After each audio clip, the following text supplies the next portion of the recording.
Welcome back to another episode of the Elevated Chat Room. Elevate your mind, elevate your life. It's your host, Lonzo Jones. I got my guy, Dwayne Malone, a.k.a. the behind-the-scene co-host.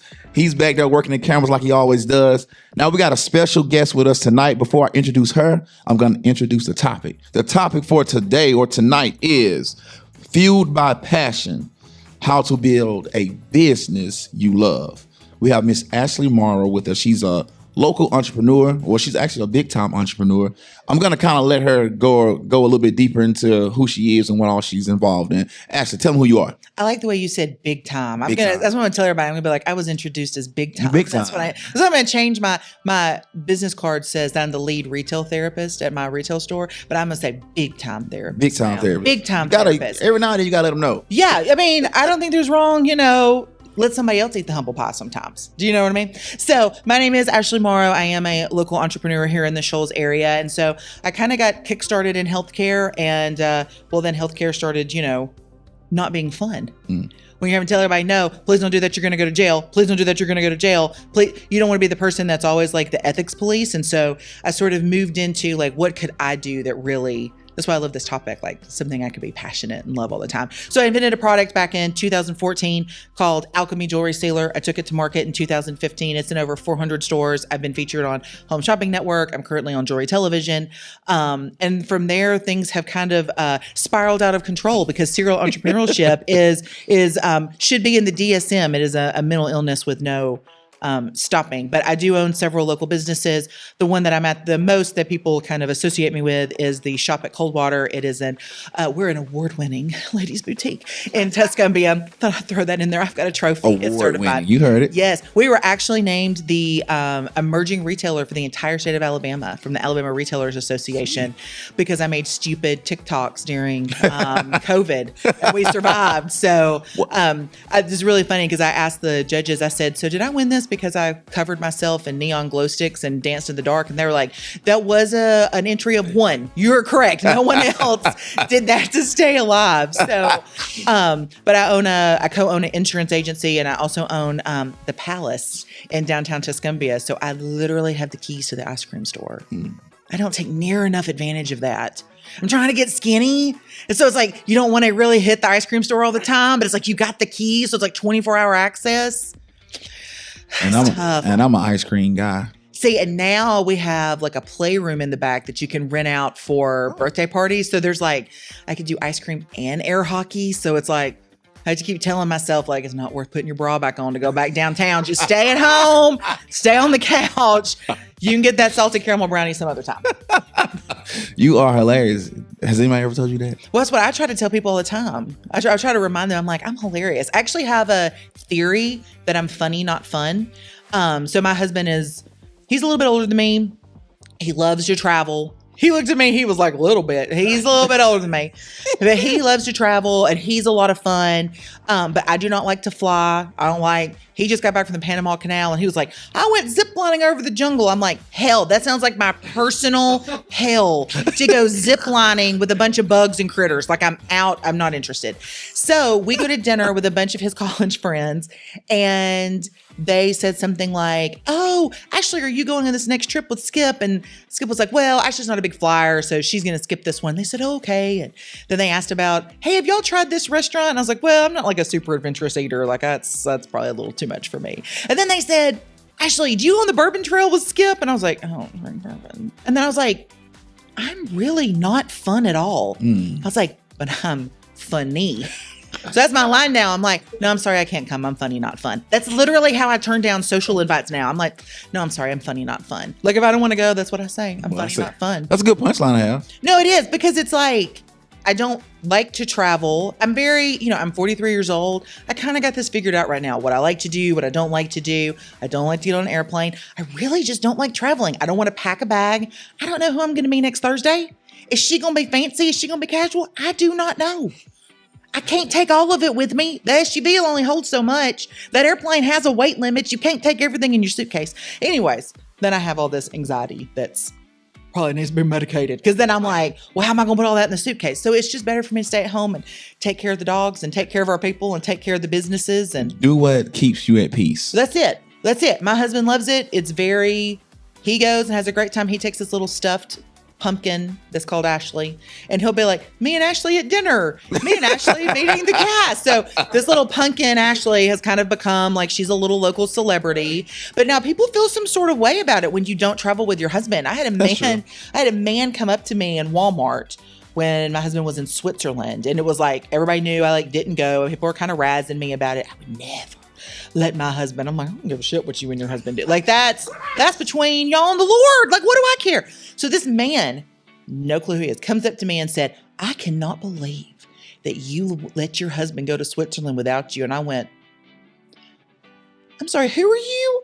His name was like Dwight. I said, well, Dwight, the next time we have you over for dinner, I would love to hear your thoughts on that. And also, off. Like, what on earth? Who in the world goes up to a random lady at Walmart and says that? So you got to be careful about social media, folks. But that's what happens though when you post on social media. People feel like now they have the right. That's right. To speak into your life or to say something or to address. So anything you put on social media, if you don't want nobody, to have a comment or to approach you about it, it's best not to put it on there. And we've learned that the hard way. Oh gosh, yeah. It's interesting that these stories and these connections that we look for, they're not necessarily permission for entry. It's right? It's, I'm willing to share this with you. I'm willing to have this back and forth.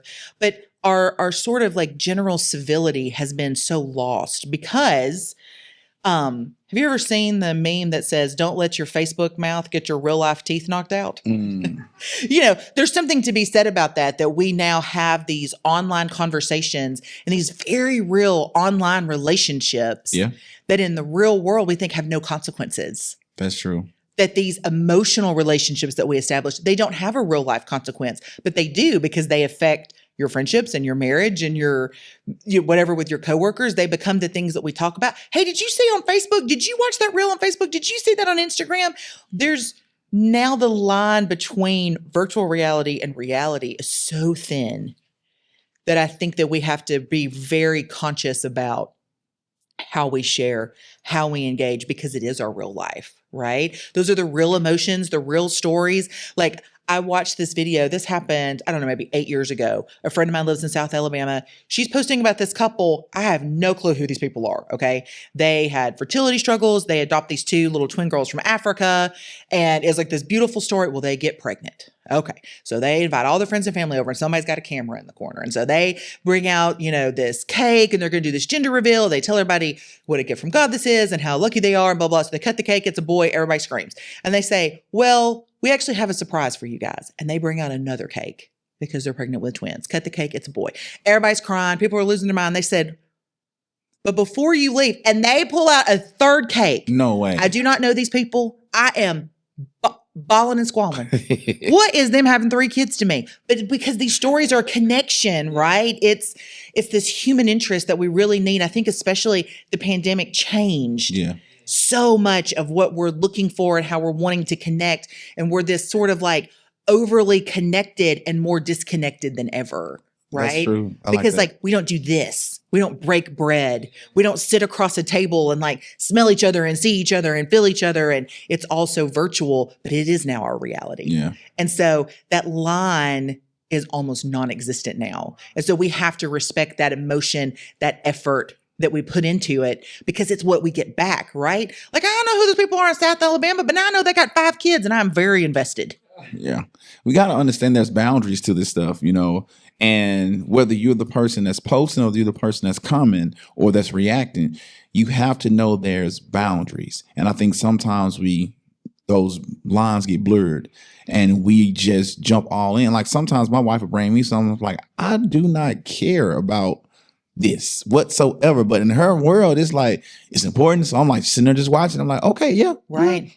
But have you seen the thing about like, I don't know anybody that works at Kohl's third shift, but I want to know why they're mad at their manager. Like we get really invested in these stories of strangers, right? Yeah. We do. And I'll tell you something. I think boundaries are such an important topic that people don't talk about enough. I think we talk about it in generalities, but I heard somebody say this once, and I will say this, and I will say this, and I will say this.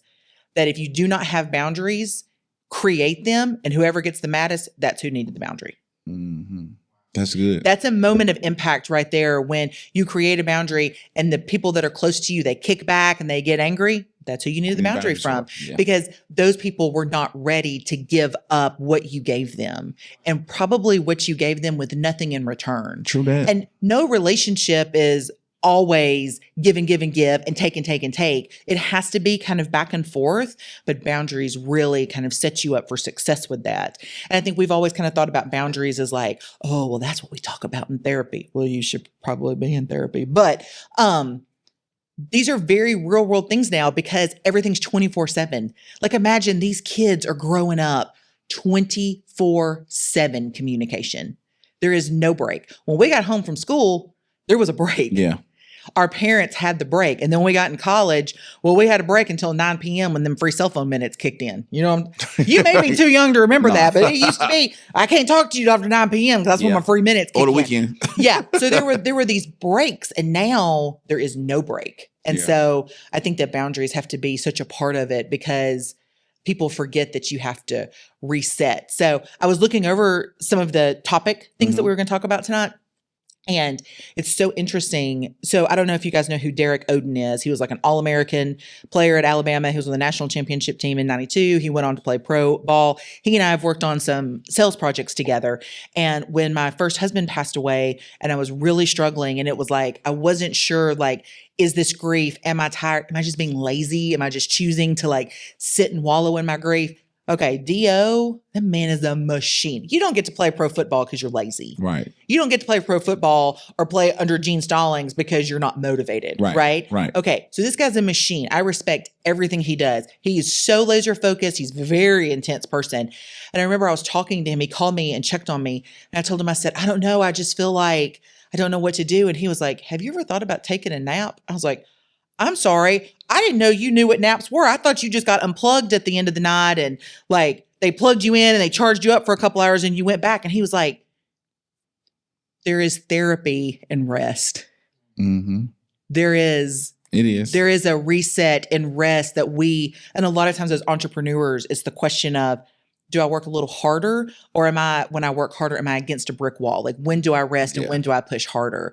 And it's like, that all comes back to boundaries. That all comes back to that self-respect and trying to figure all of that out. And that was one of the best things that he could have said to me. One of the hardest and toughest and most strategic workers I've ever met, giving me permission to rest. I didn't need his permission, but boy, I took it. I took it. It wasn't what I was looking for, but yes, to have somebody that respects you who says, it's okay for you to take a nap. Yeah. And I'm like, I love naps. Man, I love a nap. I love it. It's golden, especially now. Let me ask you this, since you mentioned entrepreneurship.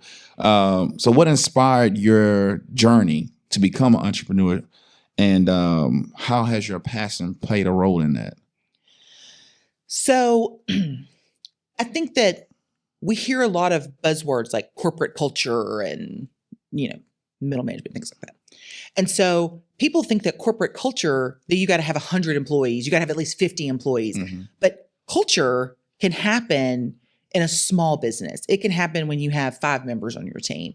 And so I found myself consistently working for small companies that I thought the culture could be different.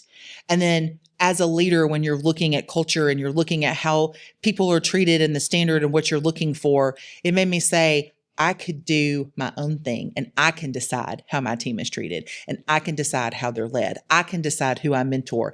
I can decide that I'm going to bring people in to work for me for 2 to 3 years, and then they're going to step up and go somewhere else. And hopefully they're better because of the time they spent with me. Yeah. And that just became a goal of mine was, is this something I can do on my own?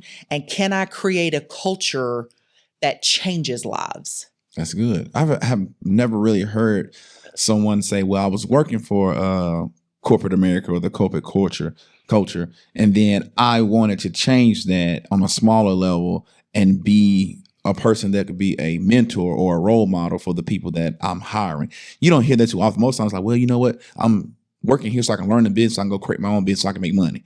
It's always centered around money or a position or a title, not necessarily the impact that I can make on my employees. So that's big. Well, we talk about things like as women, like leaning back and leaning in and all that crap that that Facebook lady came up with, all that corporate PR stuff that ultimately means women never think they've done enough to mentor.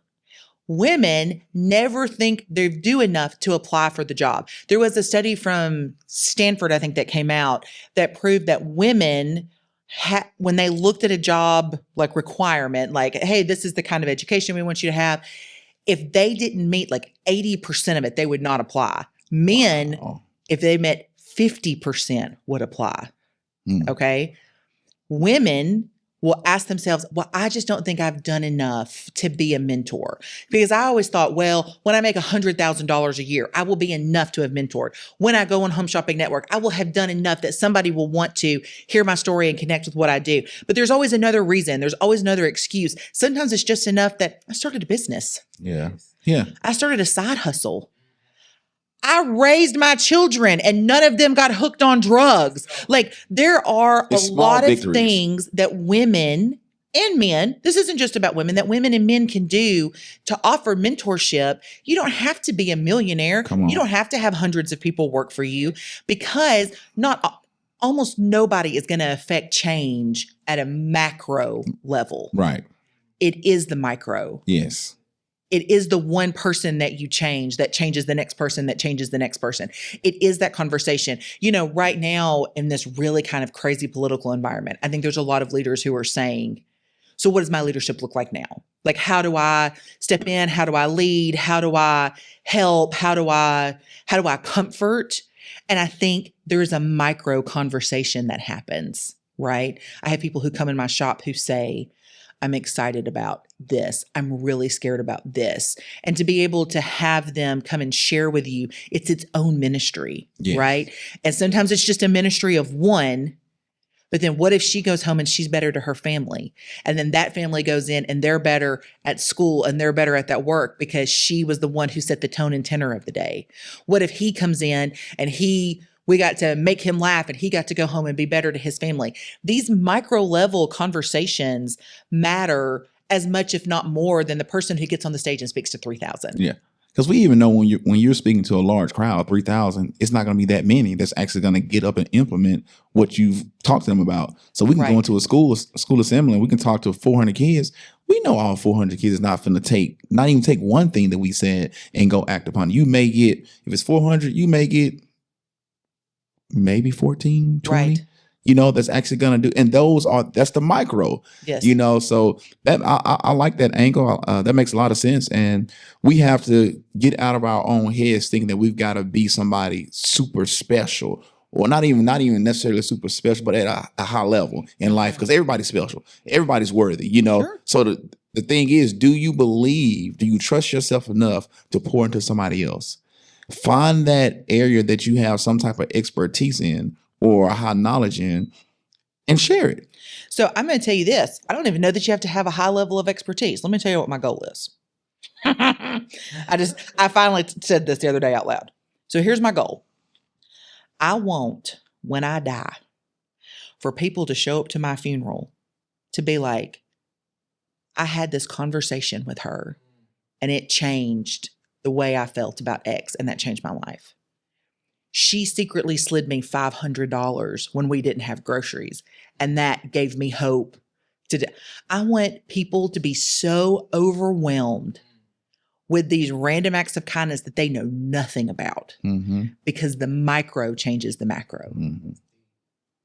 But you don't have to have money to do that. You just got to have a good attitude and a good spirit. You don't have to be smart. You don't have to be an expert. You don't really have to have a lot of energy. You just got to not suck. And if you suck, that's what they make medicine for. Go to the doctor. That's what pharmaceuticals are for, teach you how not to suck. It's funny that you say that, though, because on another level, you don't necessarily have to have, a high level of education or this or that. It's, are you willing? Yes. Because you can give something. Everybody has something to give, whether it's just your time and your presence, just showing up. That's it. Like, because we have mentors that just show up, and it doesn't, and some of them are still in high school. It's interesting. so much of showing up is learning to just sit. Mm-hmm. Mm-hmm. People who grieve, they need somebody to sit with them in their grief. I call sitting in the shit. I mean, that's what it is. It's learning to sit in the shit. It's like, can you sit with the grieving? Because then you deserve to sit with them when they're happy. Right? That's true. And so what does that cost you? Nothing. You don't have to be an expert. You don't have to be rich. You don't have to be educated. Like these things that change people's lives, you do not have to be qualified to do. And that, I think that's like one of the biggest lies that we tell people is that you can mentor when you're enough. Well, what is enough? But if it's enough for you to show up, then that opens up the field a lot. Yeah. I remember that I was listening to this guy. He was talking about people showing up.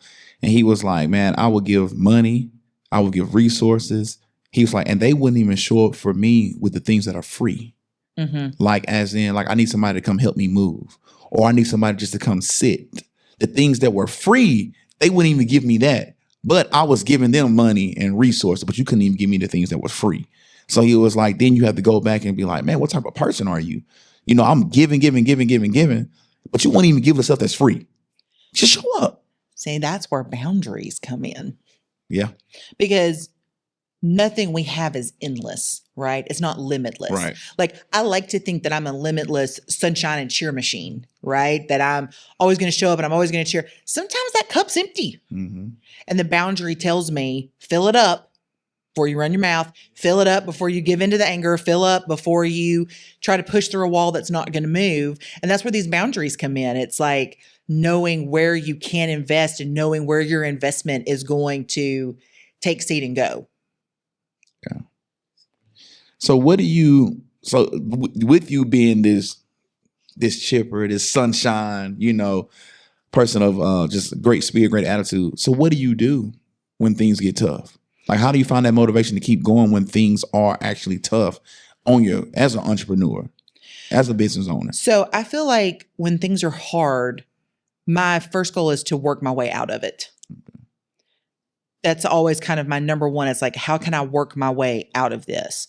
And because I am an undiagnosed mentally ill person, I always sort of have this sort of like, okay, so this is going to be my strategic plan for this. And when this falls through, I'm going to do this. Like, I'm constantly, I saw this article that this man who is a serial entrepreneur wrote about how there's a link between high anxiety and high entrepreneurship, because you're always thinking about, well, what can I be doing for this? What can I be doing for this? And that if you treat the anxiety, will you not be as good of an entrepreneur? So it's like, are they flip sides of the same coin, right? And so, let's say about 2 years ago, we closed one of our businesses, and it was very public and it was very nasty. And when you're a business owner, you don't always get to control that narrative. Right. Okay. So what people were saying about us online, the articles that were being written about us, the lies that were being told, the rumors that were being spread, it was so hurtful. It was so hurtful. And especially when you cannot respond. Okay. And so you put your head down and you work and you do the next right thing. And so I think that when you can always do the next right thing, even if it costs, even if it hurts, even if it's not what you want to do, then it always works out in the end. I don't know how. I don't know what spirit takes care of that. I don't know what energy takes care of that. I just know that the next right thing always works out in the end. And so it's working my way out of the bad situation by doing the next right thing. And just knowing that at some point it ends, because no one's ever really obsessed with you. They move on. Somebody else is going to screw up, and that's going to be who they're talking about. And so just learning to not overreact to the failure. And is it a failure, or is it just more of a learning experience when you really sit back and... I think that we're always so scared to call a failure, but it's like the failure's where like the rubber meets the road, right? That's where like you learn to cook with the grease. It's where you learn, like you learn. So it's like calling a failure is just what it is. Yeah. Like sometimes the word just is what it is. And I think people are so scared to be like, I failed. And I'm like, I fail all the time. Like I have stuff that blows up in my face all the time because that's part of the risk, right? And then when it pays off, people are like, oh, that's so smart. I'm like, well, you didn't see them 3 other dumb things I did to get to this 4th smart thing. And so I think that success and failure are 2 sides of the same coin. Yes. And to pretend like failure is not part of it, or that it's like this dirty word that we shouldn't talk about, when that's where the sauce is made. And see, like, even through that failure, it should serve as motivation too. Because it's like, hey, man, we just failed in this area. We didn't accomplish this, but you know what? I know what not to do next time. I can see the writing on the wall next time, or I know what type of person I should connect or not connect with. Yes. So you definitely in that failure, it's like, you know what? Thank you, God, because I still learned something from this. It's going to make me a better person, going to make me a better manager, a better entrepreneur. But I have to make sure I learn something from this failure. So that's why I always say, like, even in failure, it's always a learning experience.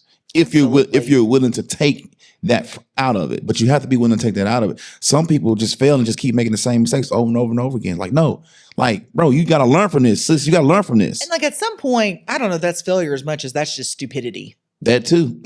I mean, like if you're making the same, well, that's on you. Like at some point, if you don't learn how to make the sauce, you're never gonna make it to dinner. Yeah. Yeah, maybe you shouldn't be cooking. Ain't nobody wanting that dry meat. We need a little sauce on it, okay? I love that I'm using all these kitchen metaphors, and I can't tell you the last time I cooked. I'm a go out to dinner kind of person. Ain't nothing wrong with that. No, we don't have kids at home, so it's like you get that little extra discretionary income, and you're like, well, yeah, we're door dashing tonight. Yeah, we're not. Nobody's getting in that.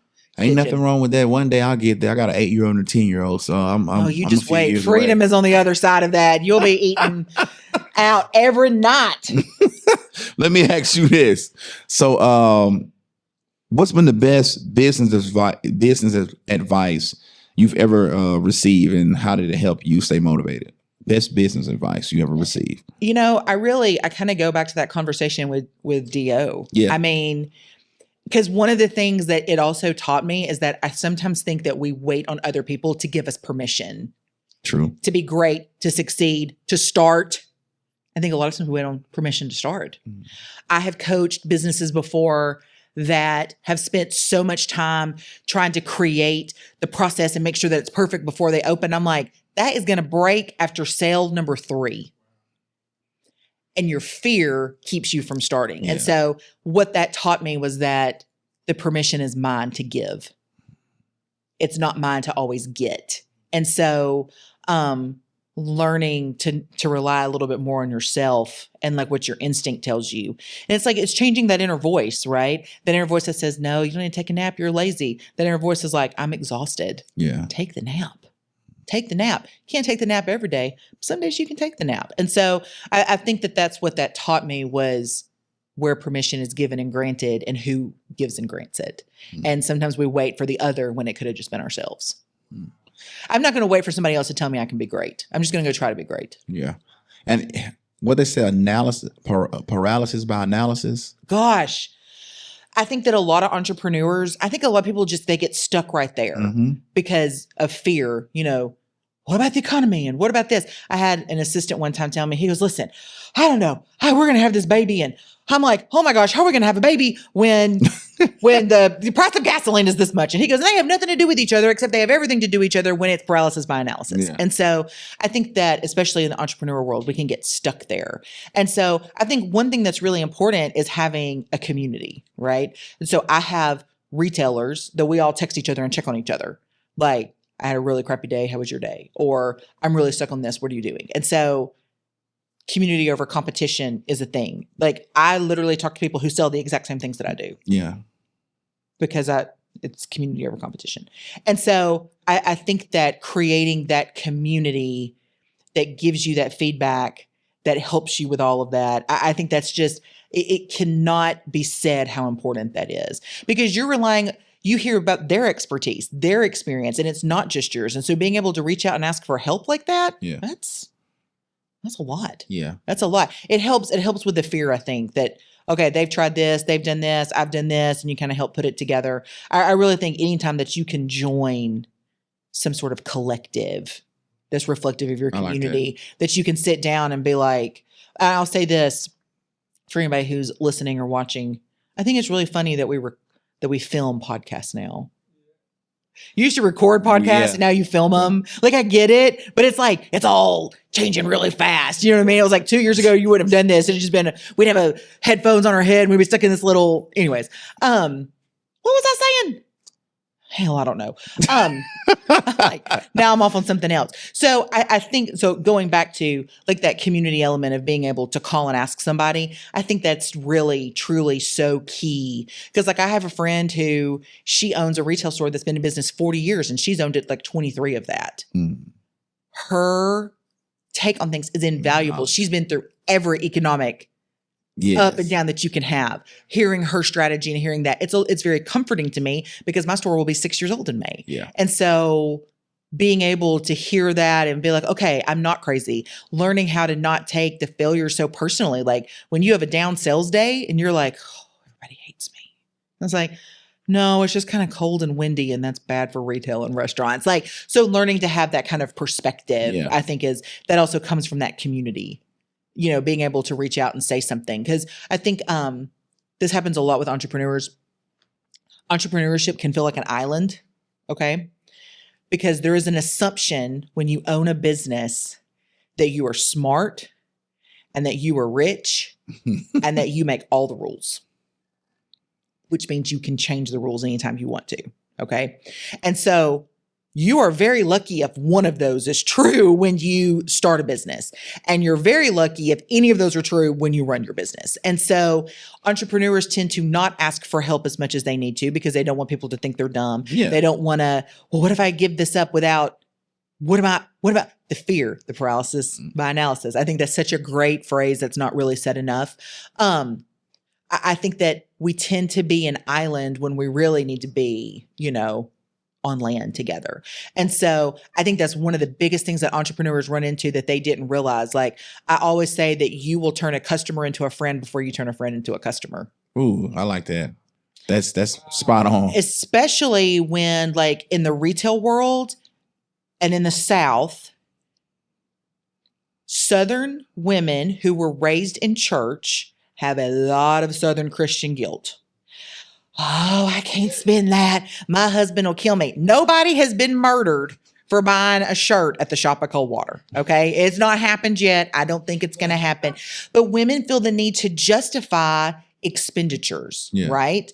And so I have found that some of the women that I was closest to when I first started this felt uncomfortable letting me know what they were willing to pay for clothes, like doing business with me. And now some of my closest friends are customers that I've met and we've developed this relationship over the years. And so I think that is so important for people to understand is that a customer will be a friend before a friend will be a customer. I like that. That's shocking when you first start out because you just think, oh, I've got this huge network and people are going to shop.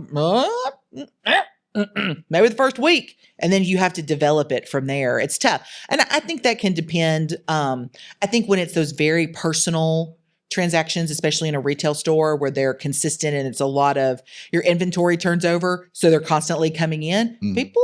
Women, that Southern Christian guilt will eat you alive if you're not careful.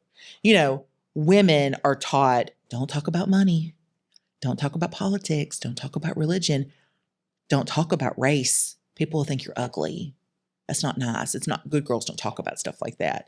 And then here we are owning businesses and we don't know how to talk about finances. Here we are trying to be community leaders and we don't know how to talk about racism. Here we are trying to lead teams and we don't know how to teach them and coach them and motivate them when their world has fallen apart. And so the things that we learn in a polite society don't always translate in a very, very gray, messy world. And we have to learn to sort of come past that. And we have to learn through that. And really, we have to love through that, right? Because not having those conversations put us at a disadvantage.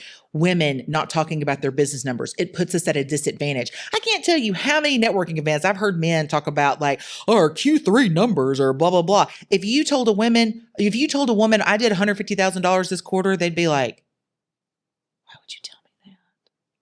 We're very funny about it because Southern Christian women were raised that was impolite to talk about. I like the fact that when you was talking about community, like helping like somebody that's been in business longer than you, or even somebody just been in the same type of business to where you can lean on, their knowledge. And I've heard that knowledge is one thing that can cancel out fear. Because if you have knowledge of that thing, then you're no longer going to be as afraid. Yes. Because think about if this room was, if a snake crawled in this room right now, we would freak out. But if Dwayne is a snake expert and he said, oh, that's just blah, blah, blah, blah, blah, we're going to be like, oh, we straight, because he knows what this is, what it can do and can't do. I'm going to be a whole lot more Does confident. that microphone come up to them rafters? Because that's where we're going to finish this podcast. I don't care what that thing's doing over there. He better be handling it out the door. You picked the wrong analogy for this girl. Absolutely not. But I think your point is well made, even if it's going to be from the rafters. But I do think that's right. I think that knowledge creates a comfort, right? And so what's what we want, right? It's like, what is wealth? Yes. Wealth is comfort. And wealth is not peace. You can live in the biggest house. You can pay your bills on time. You can drive a nice car. You can go out to dinner every night. You don't have to cook. No more blue box mac and cheese for you. But it cannot buy peace. Cannot. I agree with you. And so what is wealth but comfort? And what is comfort but peace? Yeah. And I think that this sort of entrepreneurial ecosystem that we see with the books and the reality shows and all of I think that that's what we get lost in is like, well, you're not really an entrepreneur if you're not making millions of dollars. You know what? A successful entrepreneur, if you get to pay yourself every month, you're killing it. Yes. Let's change what that bar looks like. If you have a side hustle and it's hitting your mortgage every month, I think you're killing it. Like, I think that we have gotten so bought into that success equals millions. Yes. But success is comfort. Yeah. Success is comfort. I'll also say that success is also relief. Gosh, yes. Because if you need $300 extra a month to pay this car note because finances just went out of whack, and you start a side hustle, and like you said, it's hitting the mortgage. In this example, it's hitting the car, bro. You successful. That's right. you on your way. That's right. No, because you got relief. That's absolutely it. And you can't sell from behind. Okay. So when I was first starting out in sales, I got recruited to go sell one of them direct commission insurance companies. And I went to Georgia for the training. And one of the things that they talked about, and I thought this was really fascinating, is that they wanted you to coach your spouse, coach your parents, whoever it was that was sort of your team at home, to not ask you every single day, did you close the deal? Did you close the deal? Did you close the deal? Because you can't sell under that kind of pressure. It's called selling from behind. When you have a negative financial standpoint, when you're in a negative headspace, you can't sell from there.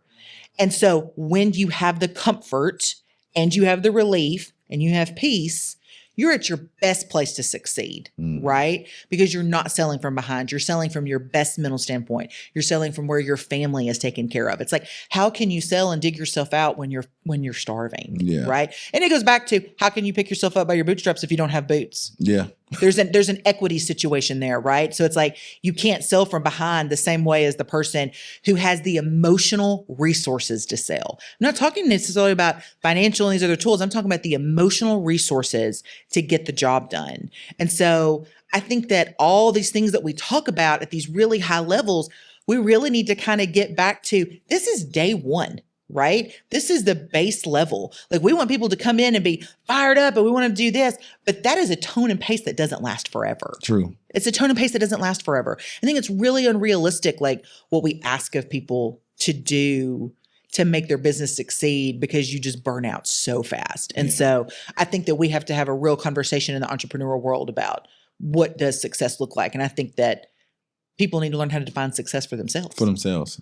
Exactly. Because it's going to be different from person to person, from family to family. Because what I may view as success and what I may need may not be what this next guy needs. Right. Because I'm in talks now, or possibly, doing another business with a friend of mine. And I'm like, I don't need to make 10, 15,000. Now, if we did, that's great. I was like, man, just another side hustle coming, another stream of income, $1,500, $2,000 a month. I was like, I'm good. Right. We can scale it in the future, but I don't necessarily have to have. Well, and I think it's so smart, because people come in and they're like, oh, we're going to do this $10,000, $15,000, $20,000 when they're only bringing the $1,500. It's like, failure to launch. It didn't work. And it's like, that's $2,000. Okay.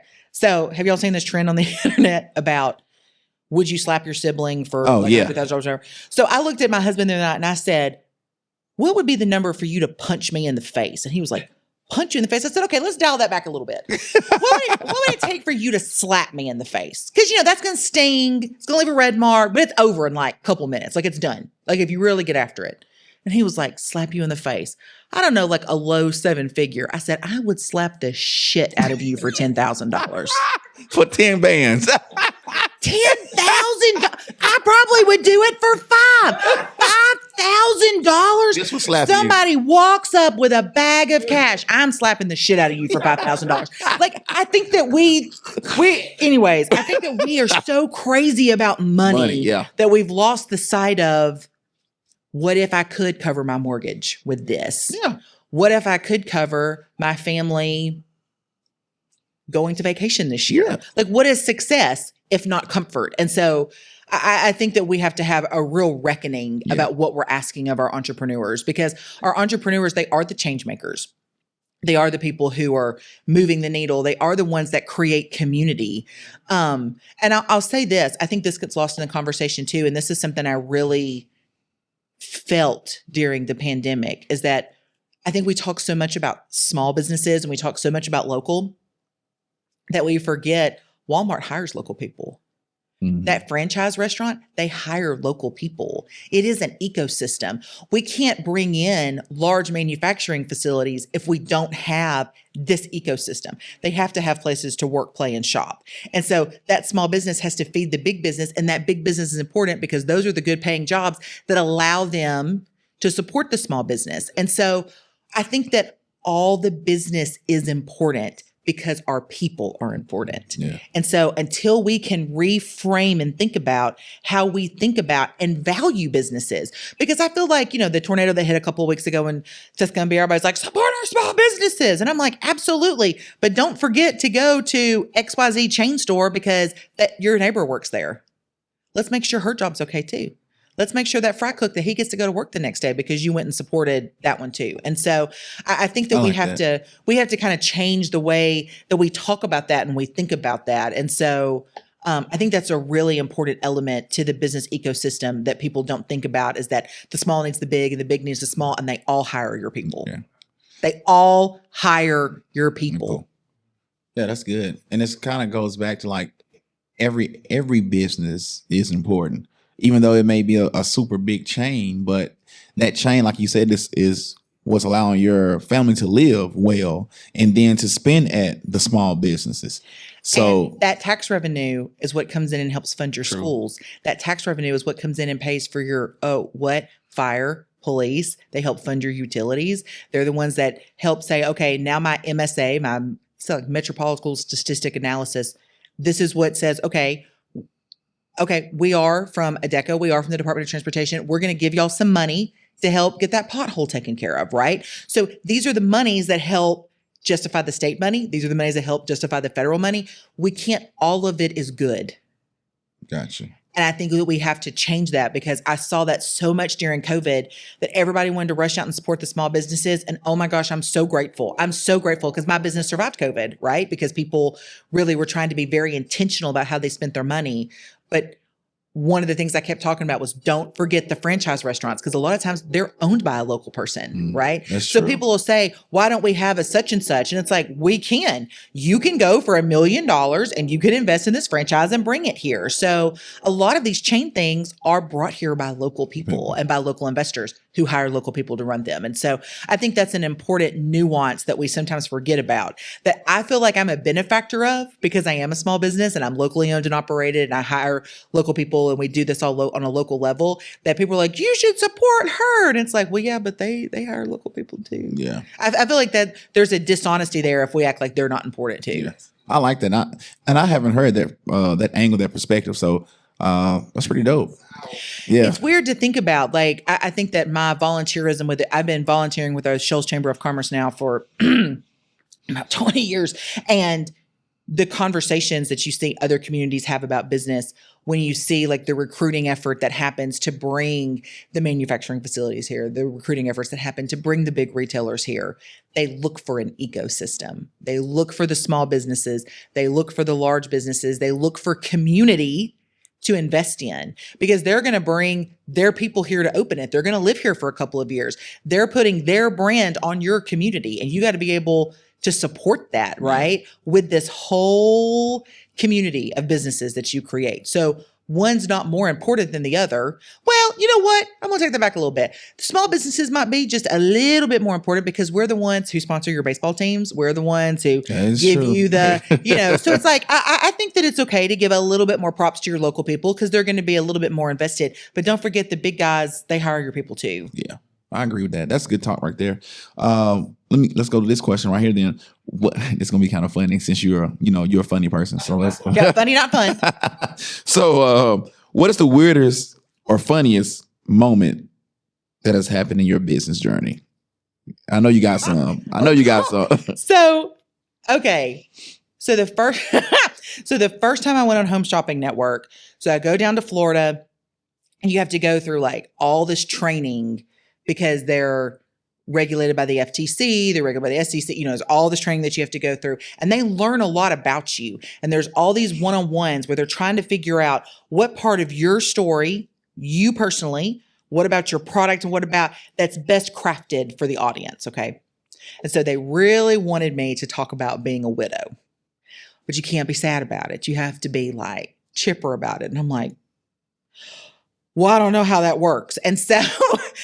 So the first time I go on, there's a viewing party here, okay? It's at Flobama. My cousins own it downtown. Tons of young professionals. I was in a young professional program. They show up at this bar on like a Wednesday afternoon. Everybody's watching this launch.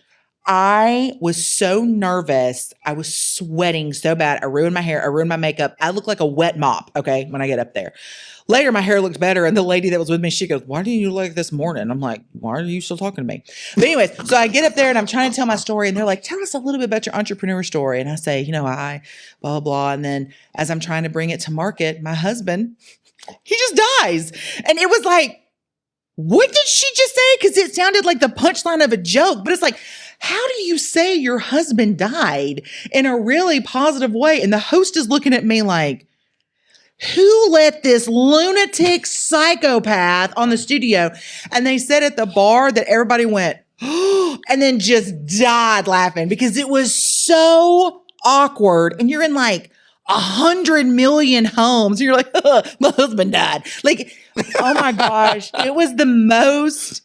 That didn't go the way I thought it would. I did it a lot better the second take. And they were like, you did great. And I'm like, don't lie to my face. But how do you talk about that in an authentic way that doesn't bum out the customer, but also it's not a punchline. That was like an impossible ask. So it was a weird ask. And then I did it so awkward. I mean, it was just with my mop head, ruined my hair. I was so nervous. Yeah, that was weird. That was really weird. But one of the funnier things that's ever happened, it actually happened when I was not present. So I took my mom to Dallas Market with me when we had launched Alchemy. And we're in this booth, and my mother is very introverted. But she is probably the funniest human being I know. And she's a classic introvert. So if she's like comfortable with you, she'll talk, she'll joke. But if she doesn't know you and she's not comfortable, mute. Like she will just sit there and not say a word. And she looks like the sweetest, cutest little Sunday school teacher you've ever seen in your whole entire life. So people just assume she's this sweet little, okay. So we're at Dallas Market and I go to get us some lunch and she's like, okay, I can do this. I can sell this. And so she's got her little handout and she's standing there and people would walk by and she'd pass it to them. And this woman walks up and she says she was real snooty looking. And she said, so she passed her the flyer and she's telling her about it. My daughter created this and blah, blah. And the lady goes, oh, okay, well, I'll think about that. And she walks over to the next booth and she goes and drops it in the garbage can. And my mother, she snaps. She goes, I can still see you. And this woman runs like Forrest Gump, runs away. And so when I'm coming back, people are like, your mama. I'm like, your mama? Like, what are we talking about? When I get back, she goes, I am done. I'm done with you. I'm done with the show. I'm done with these.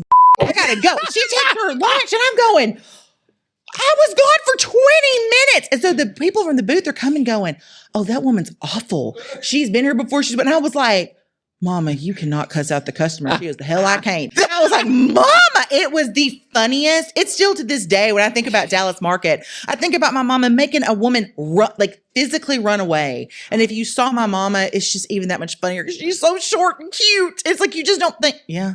She flat out called her out for being one. It was awesome. That's awesome. That's hilarious. Your Sunday school teacher looking mama cussing out a customer is so good. This is some classic stuff right here. I know you meant classy. I know that's what you meant was classy. That too. Yes, That too. very classy. Yes, I've never been accused of being a diffident flower for sure. Oh, you should have me fooled. Yes, I'm sure I have everybody fooled. So, like your personality is definitely one of a kind. It's contagious. And I'm pretty That's sure. really nice of you to say that. I appreciate you saying that. It's when you have a big personality and when you're a female and you're a big girl, it's like I can take up a lot of oxygen in a room. And so learning how do you take that energy, how do you inspire, how do you motivate, and when do you learn to shut your mouth? Yeah. Right? So I think one of the best things my parents ever taught me was you have to earn the right to speak. Mm-hmm. And so as I came up, I would get to sit at tables because I had mentors who thought I could do more, who wanted me to do more.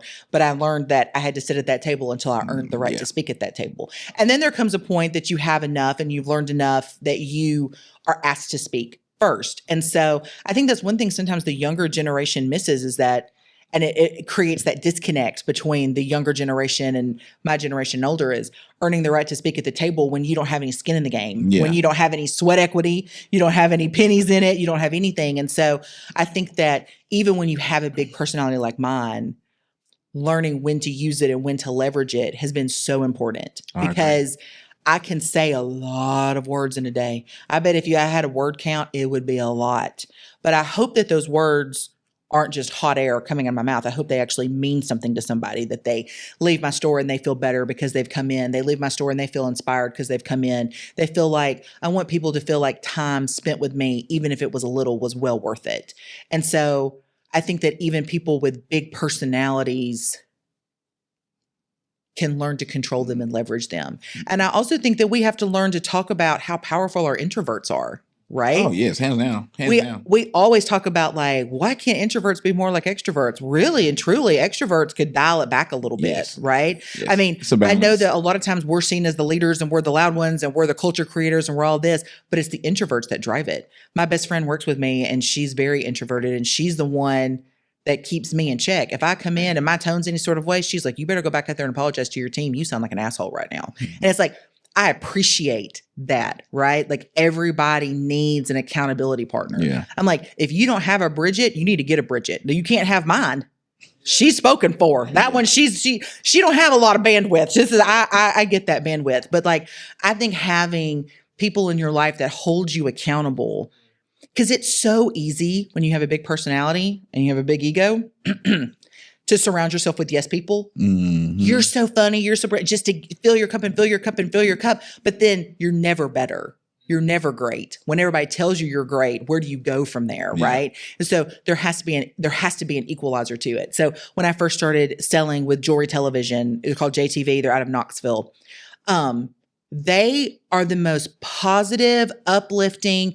They're like, oh, is that Ashley Morrow? And I'm like, listen, I don't know why y'all act like I've ever been paid like the light bill here. Do you know what I mean? But they just make you feel so good and like you're really bringing something to the table. And then I come back and my team's like, sit down. You're not at JTV anymore. You're back here. And this is the real world. And we're not going to let you talk and act any sort of way. And I appreciate that because I think that sometimes our mouths can overrun our hearts. Yeah. I know with myself, like as much as I like to talk, when I'm in certain settings or if I'm listening to somebody, I literally have to tell myself, don't say nothing. Just listen. Be quiet. Don't listen. Don't respond. Don't try to overstep. Don't try to respond to say something that's better than what they say. Because I'm always in the back of my mind, it's like, oh, I got something I can say right now. And it'll just be like, boom, like in here. But And it's like hard to know when is the difference of I'm exchanging this energy with you and I'm one-upping you? Yes. It's hard. And I think that there's an intention with that and a conscientiousness that I hear that I'm hearing you say. That I think that's the difference. Is that when you're conscious about that, when you're intentional about that, when you know that you can keep going back and forth and up and it, up and it, up and it, and at some point it's like, okay, well, when does this come down? Right. When does the energy change back here? I love to share this story because I think it makes people uncomfortable and I'm really comfortable with that. So last year, I went to a psychiatrist and I said, she was like, what's wrong? I was like, well, I think there's something wrong with my noggin. I was like, I think I have ADD or ADHD. It has gotten significantly worse since I had COVID in 2020. I was like, I know I'm having some neurological issues from when I had COVID, but COVID is known to exasperate and really take advantage of what's already happening in your body. So if your heart was already weak, it's going to go after your heart if your lungs were already weak. And then we have these neurological issues. My father's a physician. He's had people who he's taken care of for 30 years, who've never struggled with depression and anxiety. And after they had COVID, they had these neurological issues. And so I said, I probably should have come here 20 years ago to check on this. But you always think like, I can work through this. This is just this is that. But like at this point, something has to happen. And so she sat me down, she did the assessment and she said, well, congratulations. You have ADD. You're ate up with it. And I don't see how you made it to your 40s without clinical intervention. And so getting on the medicine has helped with that. With the, I got to jump in. It's helped with the brain fog. It's helped with the, like, to think that I could have been living my life in a completely different way. And people are like, "Ooh, you see a psychiatrist?" I'm like, yes. And that's why I'm so happy and healthy, right? I'm not going there for talk therapy. I'm going there to make sure that my body is functioning at the best that it can, that my brain, like, this is my value, right? I have no talent other than talking. I can't sing. I can sort of cook. I don't like it. I do nothing but talk. And so if this is my value and this is my motivation and these are the things that I leave the world and these are the things that I hope make people feel better and do better and want more, and then I have to make sure that's okay. And so I think having really honest conversations about that gives people permission to feel like they can do it too. Good. I wish I had gone 20 something years ago. I wonder how different my life would be if I had gone that much longer, like how much easier things would have been for me. Yeah. And a lot of people don't talk about therapy and counseling, so that's big. And that's big. My dad and I were talking this morning about a local therapist here, and he said, it's crazy that the latest statistic is 2 out of 3 people need counseling. I can agree with that. 2 out of 3. That's significant. It's because we're overconnected to be disconnected. Families don't live perfect lives. They're messy people trying to work through a messy world. Trauma. Like, I think if we're not having honest conversations about that, we are going to be looking at a reckoning of our mental health. And it's already getting bad. It's already bad. Yeah, it is already bad. But I think that if we don't start having real conversations and offering real grace to people, it's like, who cares if I go see a psychiatrist? I feel better than I did when I was in my 30s. And I was awesome in my 30s. Like, I think that we have to, there's so many conversations that we need to change. And a lot of times it's changing that conversation with yourself. What you're willing to, that boundary, what you're willing to accept, what you're willing to reject, what you're willing to invest in. I think that's so important, is changing that conversation here and then investing in the learning. So then how do I take what I've learned and take it somewhere else? I graduated from a statewide leadership program. And my first question was, well, how do I take what I learned here and how do I take it back to my community? How do I take what I learned to talk about unconscious bias and racism in my community? And then how do I go out as a white woman and talk about this here? Like, how do we affect this change from the education and from the wisdom that we have? And then how do we go out and do it? And so sometimes the first way to change something is, how do we talk to ourselves? I like that. Well, let me ask you this last question and we'll get up out of here. First off, you've done an excellent job. You have been very entertaining, great knowledge, great passion, great insight, and just been on point. Breath of fresh air, definitely. Now, what is one myth about being an entrepreneur that you can share with people that they need to stop believing in? What's that one myth? So I think two of the things that I said earlier, it's about, you're not an island and don't act like you're one.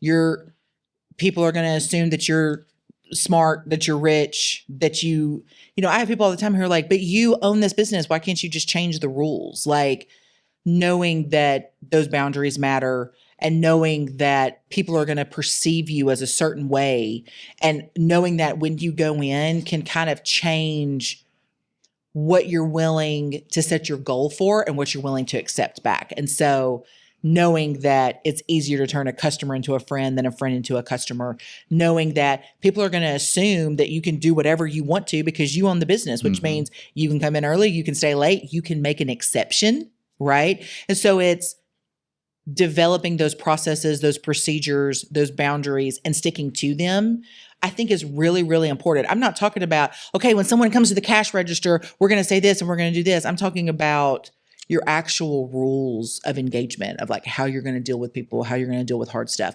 I think that's really important to know that, and to know that up front and to stick to it. And so maybe it's your rule of thumb is like, we're just going to do people the best that we can, and we're going to treat them the best that we can, and we're just going to go with that. But knowing that people will assume that you're successful, and it will create, it creates a conflict as you're growing and you're still learning how to pay yourself and you're still trying to pay your team and you're trying to get off the ground. People are like, but you own your business, you're successful. And it's like, I started with a grape. Like, it's trying to get people to really see the hard work that it takes. Yes. You're going to have an amazing amount of invisible labor that goes into your business, even if it's nothing else other than just your worry. Yep. Right.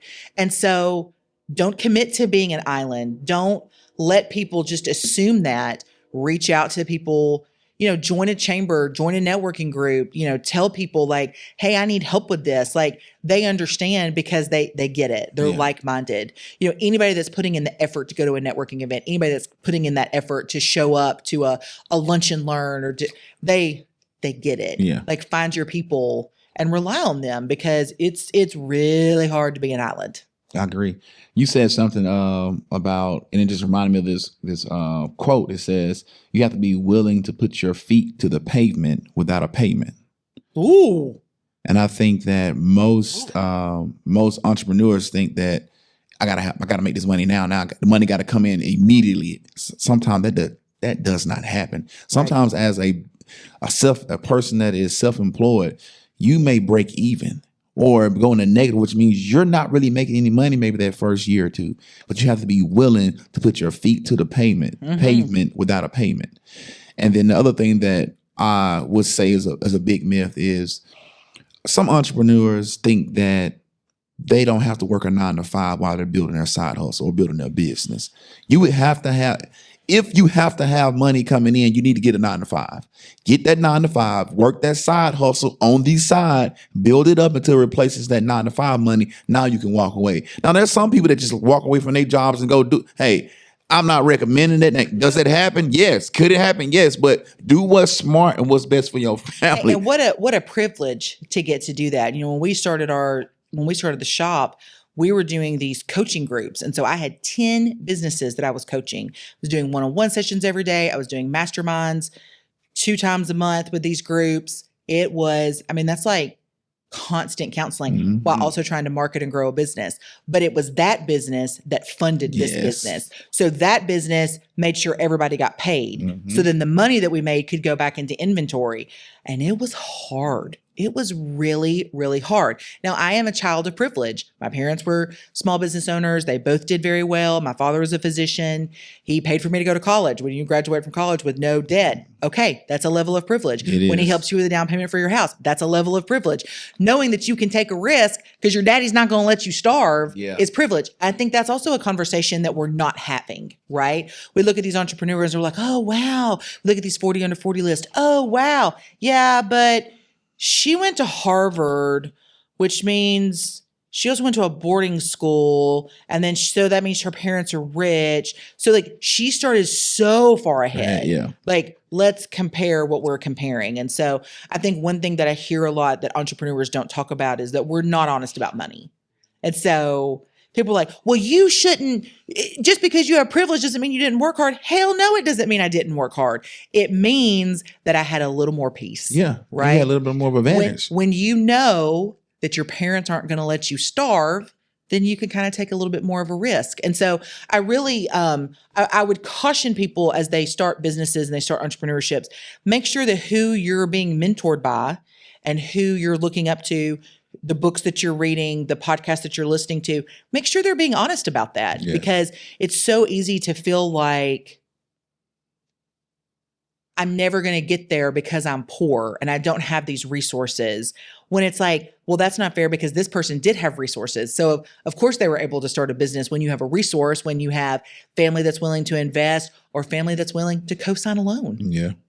That is a huge jumpstart. It is. So I think that really actually may be one of my biggest pieces of advice, is make sure that the business advice that you're following is actually applicable to you. Because I think we hear so many times, I'm telling y'all, this 40 under 40 list, they grab my ass. Like, because it's always Ivy League education. They did this, they did this. Well, it's like, well, of course they're in Silicon Valley with a startup that's worth $1 billion when you have $1 million education and network to back you up. And so I think there's an authenticity there that's lacking if we're not truly talking about how privilege plays into entrepreneurship. Oh, yes. Big time, big time, big time. You know, it's, I was not, you know, I started my company because I had a little bit of extra money when my husband died. I had a life insurance payout. I sold our house and moved. So like I had this money that appeared out of grief, essentially. But if I don't talk about that, then what happens when the next person wants to start and they're like, well, where do I get $50,000? I'm like, well, hopefully not the way I got it. Yeah. Right. But I think we have to be really honest about that. And I don't think that entrepreneurs always are, because it's not how we're taught to talk about money. But I think it puts a disadvantage on the disadvantaged. And I also think they don't want to talk about it because it's like, oh, well, I kind of got a leg up on you and I'm over here making it seem like I got it out the mud or I started from the bottom. But in actuality, you know, mommy and daddy, you know what I'm saying? They kind of hooked me up, you know? Well, so now I lose that relatability to you because you over here struggling, trying to figure out how you got to get a loan. You got to have somebody to co-sign or you're not even gonna be able to start the business, or you gotta wait. Whereas with me, you know, yeah, I did have some help. Sorry. You know? Right. I mean, I think that we keep people, you know, again, because a lot of times when we're first starting, we're waiting for somebody to give us permission to be great. Mm-hmm. And it's like, how discouraging when the story doesn't reflect yours. And so I wish entrepreneurs were more honest about where their money came up from. Like, I started this side hustle with $1,500 out of my pocket, or I had an investor, I had an angel investor. I went to the SBA and got a loan. I went to my bank and got a loan. Like, I wish people were a little more upfront about that, because it's so discouraging to read success story after success story. And it's like, well, hell yes, you can be successful if your parents give you money. Yeah. Like, of course I was able to start a business when my parents were able to help me and make sure I didn't starve. Like, that kind of social safety net. Jeez Louise. Yeah, it's a big difference. I even listen to the Bigger Pockets podcast because I do real estate investing. And some of their stories I get to listen. I was like, this does not relate to the average person. Like, that's right. The thumbnail and the topic will make you think it's like, oh yeah, this is gonna be a good one for me. I get on there and start listening. I was like, bro, like, you started off. You was in the military. You came out and you get loans from the military without no money down. Like, the average person is not in the military. That's right. So like, that's a good podcast for our veterans who are looking. Let's be honest about who the market is and the target audience is for that. Like, and again, privilege doesn't mean you don't work hard, but I think that it's disingenuous to not at least mention it in passing. Darn. Like, I mean, I am so much better off because of my parents. Mm-hmm. I'm so much better off because the communities that they invested in and that they have poured out to for so long invested in them. You know, my father's clinics are in Phil Campbell and Hackleburg. I owe a debt to those communities for the life that I live. Yeah. And so I don't forget that. That doesn't not mean anything to me. Just because I didn't grow up there, their community support of my father's practice has made a huge difference in my life. The people of Russellville, that's where my father has his hospital privileges. I owe a debt to those communities that I will always stand up for them. I will always help them because my life is better because of the investment they made in him and the support of him, which allowed him to support me. And so I think that these are conversations that we also have to have as entrepreneurs, or that we need to be listening out for, right? So that we can learn from that person that more is a little bit more reflective of what our situation is. I think it's just really discouraging to 40 under 40 list. I can't let it go. I can't let it go. It's that imposter syndrome, right? It's like it just creates these like barriers to entry for people that if you're already disadvantaged, if you're already poor, if you don't have a fancy education, if you don't have all of these barriers to success, don't have to always exist. There are ways around barriers. But if we're not having authentic conversations about it, go get it. What's your dad's name? Keith Morrow. I thought so. I work for Social Security, and there's so many people that come in. I'm like, what doctor do you use? Dr. Stanley Keith Morrow. Keith Morrow. That's my sweet daddy. He served those rural communities for so long. You know, back in 2011 when the tornadoes hit, his Hackleburg Clinic was gone. His Phil Campbell Clinic was gone. One day, wiped off the map.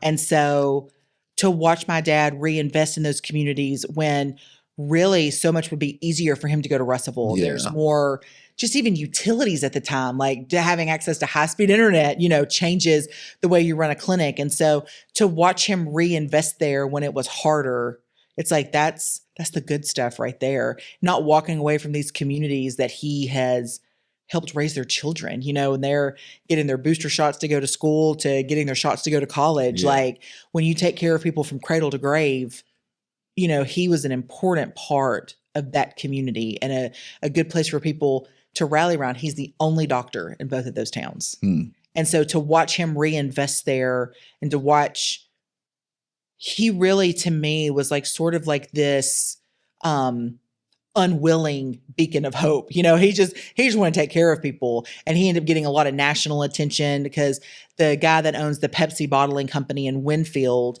turned an old Pepsi 18-wheeler into a mobile clinic for him, built the stairs. They had this little mobile office. Well, not everybody can ambulate upstairs. So my daddy would come out of the mobile clinic and go sit in their cars with them, with their charts, take care of them. The nurses would come out so they could sit in an air-conditioned car when it was hot. Like he worked that way for about a year and a half until they could get his clinic rebuilt and reset up. And it's like, that's the good stuff right there. That is. I mean? Not leaving, even though it'd be easier, digging in when everybody else was leaving, when 32 out of 33 businesses are wiped off the face of the map and you say, I'm going to come back here and stay. That's the good stuff right there. It is. And so like, that's the legacy that you lead. Right. And so I'm so honored to have him as a father. My mother is equally as extraordinary. Like I'm very, very lucky to have been shaped by these two amazing humans who have set a standard outside of what society has said my standard should be. And so I'm very, very lucky to have that. It is a privilege to be their child. Sweet. Where can they find you at, Miss Ashley Morrow? Oh gosh. Well, really the best place to look at me is on Facebook. I mean, I got Instagram and TikTok, but I'm a Facebook girl. I'm middle-aged. I'm a middle-aged white lady. We're on Facebook. Yeah. All the Karens, we're on Facebook. I keep cutting his hair a little shorter and I'm like, just don't make me look like Karen, okay? Just still make me look kind of cool. So I'm a middle-aged white lady. I'm definitely on Facebook. You can follow me at the shop at Coldwater. Follow me, Ashley Morrow. I'm pretty easy to find. I got the verified check mark. I'm pretty fancy. You know, you can buy that now. Everybody's like, it's about time. I'm like, no, I absolutely paid $15 a month for that. But you know what? I know that sounds stupid to pay for that, but my page doesn't get ripped off anymore. I don't have anybody else that pops up pretending to be me, trying to scam people. It's because that was happening like at least twice a week. Yeah. Because as your profile grows and your engagement grows, I don't know how those bots know all that. I'm like, how do you know about somebody in Muscle Shoals, Alabama? Anyways, so smart. Yeah. So you can hang out with me online. I'm downtown Tuscumbia at the shop at Coldwater. We're open Tuesday through Friday, 10 to 5, 10 to 4 on Saturdays, and I'm usually there. All right. Anything else you want to say before we close out? Hey, I'm really glad we got to do this and we finally got to connect and get it on the calendar. Oh, it was dope. This was fun. This was very fun. Yeah, this was so fun. I love this. I used to have a podcast, so I kind of miss this. Oh. They're hard. I don't know if your listeners understand how hard it is to do this because it sounds fun because you're just talking and you're chilling.